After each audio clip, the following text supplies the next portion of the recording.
To learn together. मैं हूँ संजना और हम लोग देख रहे हैं लूसेंट के साइंस को, यानी कि लूसेंट में जो साइंस का चैप्टर है उसे हम देख रहे हैं और ये प्रकाश से यानी कि लाइट चैप्टर को हम लोग देख रहे हैं। तो अगर अभी तक आप लोगों ने चैनल को सब्सक्राइब नहीं किया है तो सब्सक्राइब कर दीजिए, वीडियो देखिए, अगर अच्छा लगे तो इसे लाइक कीजिए और अपने दोस्तों में शेयर कीजिए। तो आते हैं अपने प्रश्न पर यहाँ।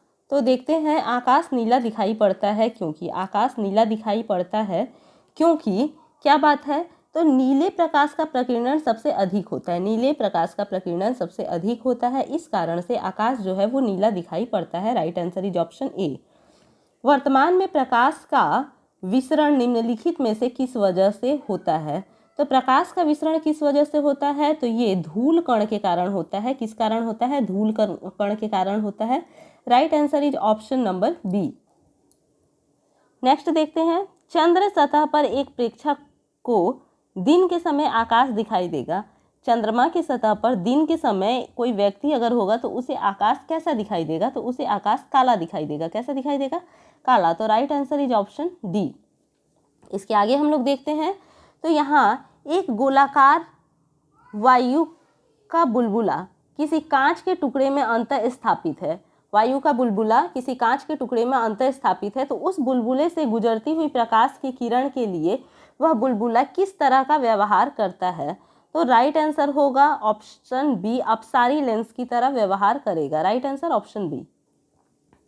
यातायात सिग्नल में लाल प्रकाश प्रयुक्त किया जाता है क्योंकि। यातायात सिग्नल में लाल प्रकाश प्रयुक्त किया जाता है क्योंकि लाल रंग सबसे कम परिपेक्षित होता है। लाल रंग सबसे कम परिपेक्षित होता है। Right answer is option C.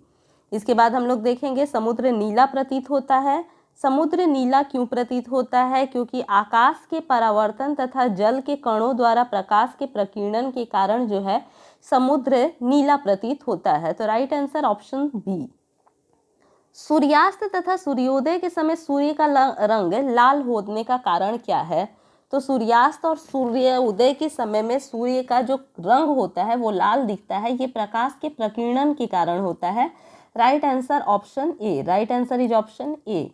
इसके आगे हम लोग देखेंगे कि इंद्रधनुष में किस रंग का विक्षेपण अधिक होता है। किस रंग का विक्षेपण अधिक होता है, तो बैगनी रंग का जो विक्षेपण होता है वो सबसे अधिक होता है। राइट आंसर इज ऑप्शन ए।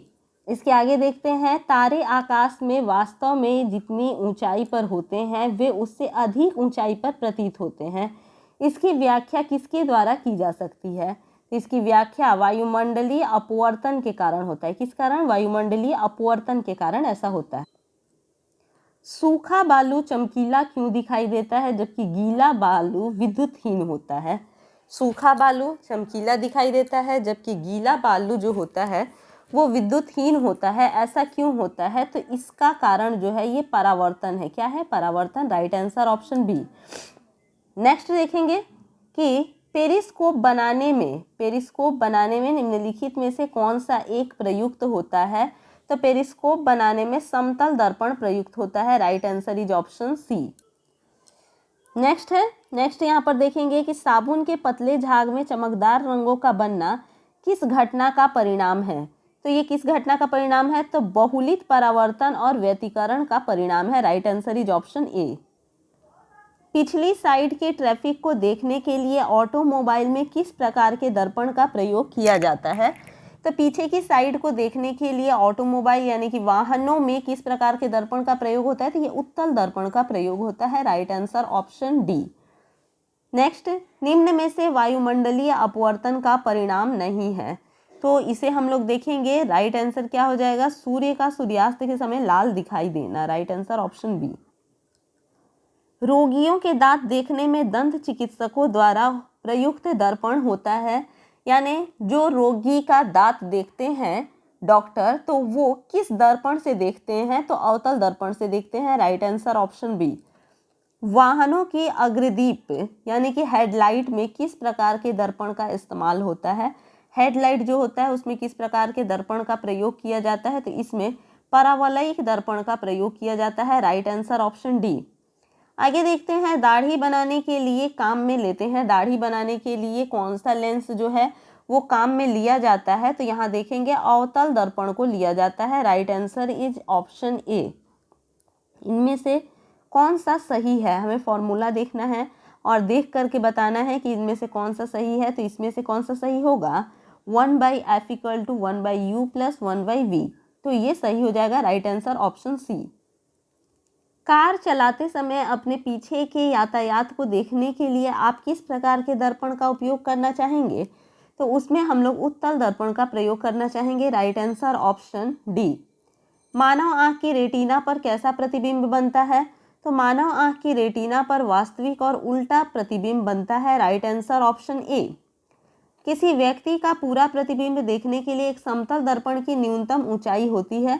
तो समतल दर्पण की न्यूनतम ऊंचाई जो होती है वो व्यक्ति की ऊंचाई की आधी होती है, राइट आंसर ऑप्शन बी। एक वस्तु दो समानांतर समदर्पणों के बीच रखी जाती है तो बने प्रतिबिंबों की संख्या है। तो इस तरह से बने प्रतिबिंबों की जो संख्या होगी वो अनंत होगी। कितनी होगी? अनंत होगी, right answer is option D. दो समतल दर्पणों को 90 डिग्री के कोण पर रखा गया है और उसके मध्य एक मोमबत्ती जल रही है। दर्पण में मोमबत्ती के कितने प्रतिबिंब बनेंगे? तो दर्पण में मोमबत्ती के यहाँ पर अगर देखा जाए तो 3 प्रतिबिंब बनेंगे, right answer is option B. समतल दर्पण की सहायता से किसी वस्तु के 3 प्रतिबिंब प्राप्त करने के लिए दर्पणों के बीच कितना कोण होना चाहिए? Right answer is option C, 90 degree.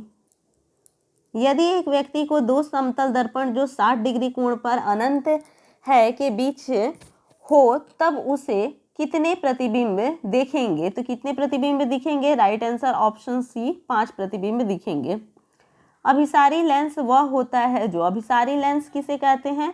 तो जो किरणें एकत्रित करता है उसे अभिसारी लेंस कहते हैं, राइट आंसर ऑप्शन बी।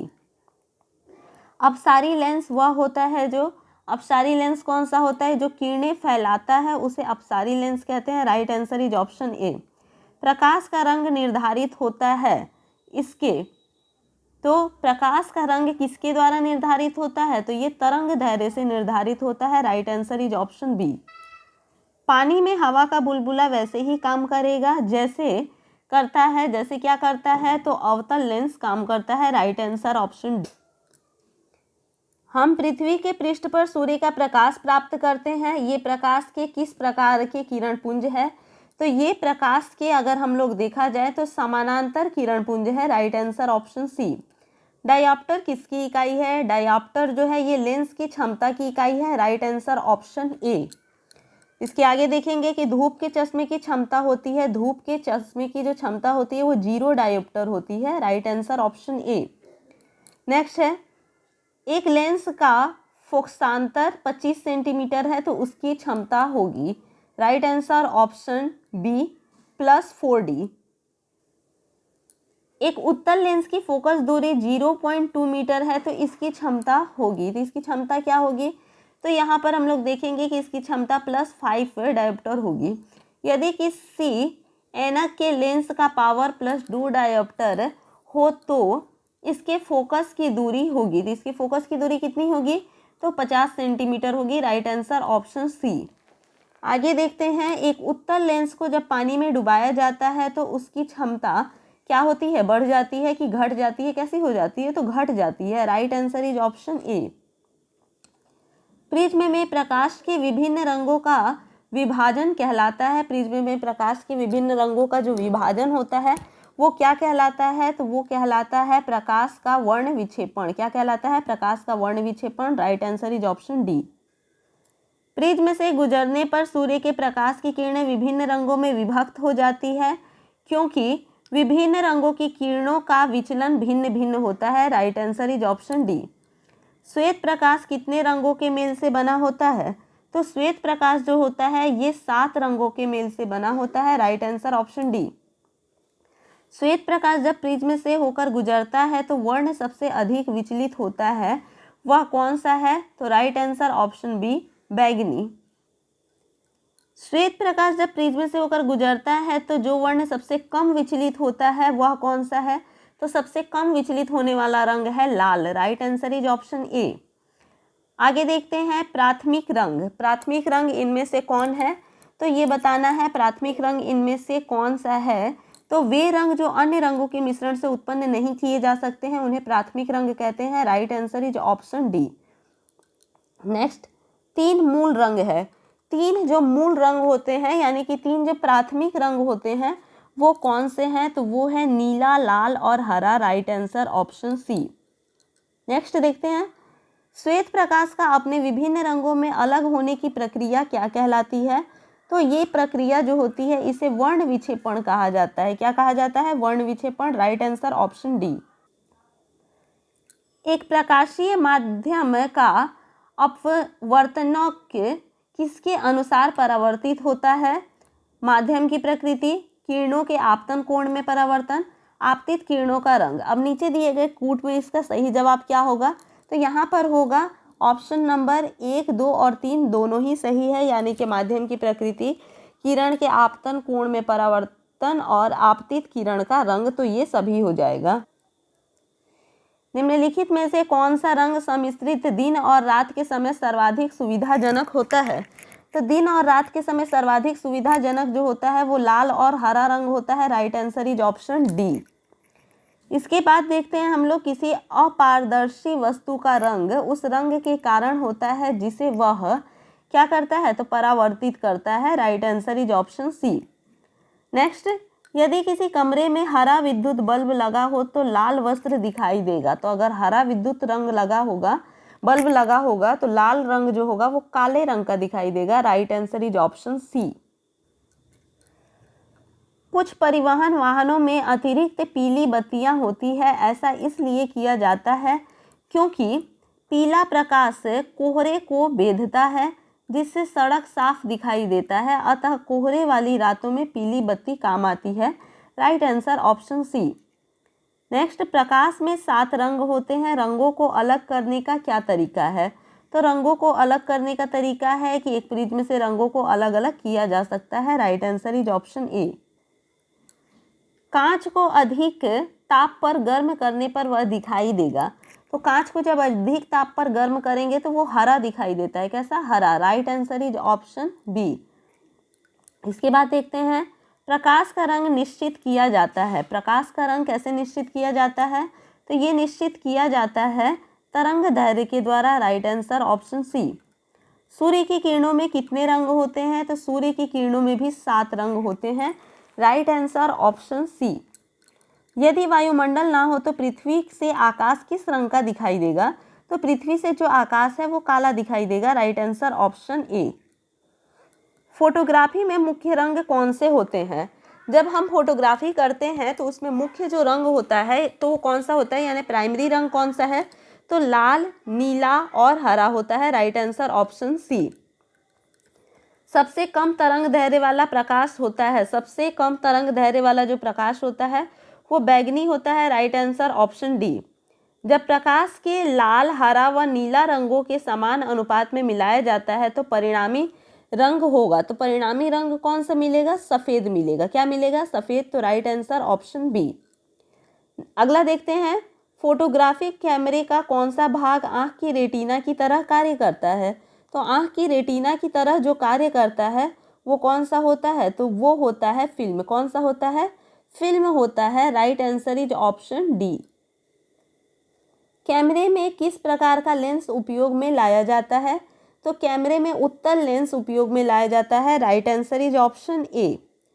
मानव की आंख वस्तु का प्रतिबिंब निम्न में से किस भाग पर बनाती है? तो वस्तु का प्रतिबिंब किस भाग पर बनता है आंखों में? तो रेटिना पर बनता है। Right answer is option D. Next देखते हैं, आइरिस का क्या काम होता है? तो आइरिस का जो काम होता है आंख में जाने वाले प्रकाश की मात्रा को नियंत्रित करना। Right answer is option A.